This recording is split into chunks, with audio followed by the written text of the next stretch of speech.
SenseiDavid here. So I'm back with another nunchuck video. You guys have been leaving me comments about how, well, not all of you, a few of you have left comments about how, learning to spin it and twirl it and flip it over your hand and do all this fancy stuff is no good. And, well, you're kind of right. So I wanted to put this video out for those of you that maybe aren't aware or not as experienced with the nunchucks. So learning to control and handle the nunchucks is one thing, but it's not practical to be spinning it around everywhere, because obviously if you actually had to get into a fight with one of these, you're risking losing them. Maybe you're going like this and then, it flies out of your hands or something. So that would be bad, right? So today's video, we're going to show you using some traditional good old woodchucks, with the string, old school. How would you use these in an actual fight? If you happen to be carrying nunchucks, since I don't know who carries nunchucks around every day nowadays, but if you happen to be carrying nunchucks, how would you use them in an actual fight? So let's put these down and let's get right to it. All right, so this is solid wood. These bad boys would hurt, connected with the string. So when we use the chucks and nunchaku or nunchucks and we're spinning them around, usually we try to hold it a little higher. I tell people to hold it in the middle or maybe even a little higher so they can feel more control over it. Now for the purpose of combat, so a weapon is supposed to be an extension of your body, right? So we want it to reach. So instead of holding it up high or in the middle, you should actually hold it lower so that you have more extension and more reach. I mean, just right there, that's a couple more inches, which gets me even closer to hitting my target. So think of the nunchucks as just a baseball bat, per se, or just a stick, right? So the transitions, yes, maybe just a quick transition so you can switch hands. That's okay. But really, we want to use just simple across the body, like just swinging it as hard as you can.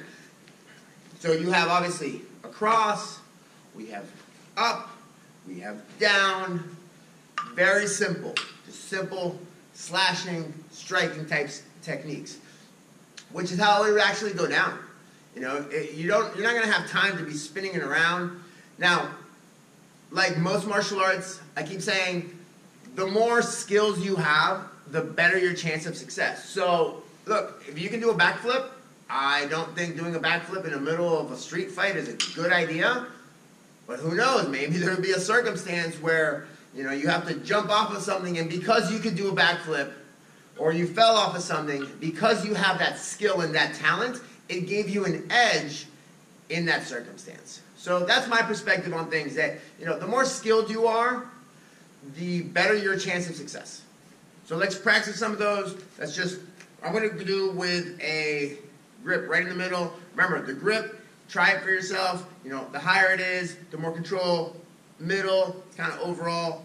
At the bottom, you lose a little bit of control, but you get more reach. So you can play with it. There is no right or wrong place to put your hand on the nunchucks. All right, so let's do a couple. Let's see. We're just going to keep it like this.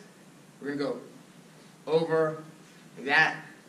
Just get used to the feeling of it coming around and how it feels. Try angling it a little bit. Go across, reach, reach. Start slow and speed it up. That's all it is. So notice the weight is different when you're using maybe wood or metal nunchucks versus the foam ones that you use for performance or just to practice. So that's another thing you have to get used to. Come across. So as far as how many to do, you just do enough that once you feel your arm getting tired, do some more, and that's how many you should do. There is no set number. So maybe do 50, maybe do 100, just whatever the number is. See, it comes across, came all the way down to that one. Versus, say, across there. Because keep in mind, if we hit something, it may not come back to us so smoothly as we see it here.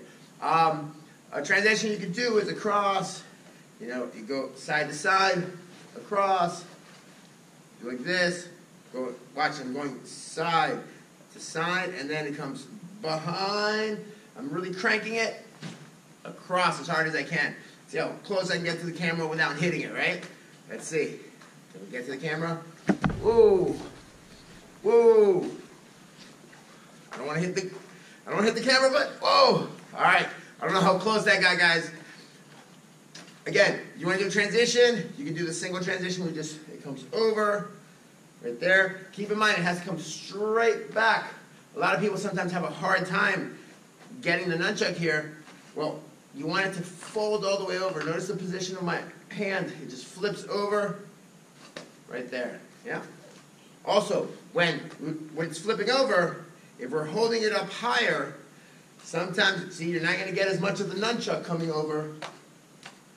As much of it won't come over versus holding it in the middle or holding it even lower. We're going to get even more of the nunchuck coming over because now you have more slack on the rope. So keep that in mind with the transitions. So let's do those drills. Like I said, we'll do like, say, 20 of them, up and down. So we're getting tired. Go across.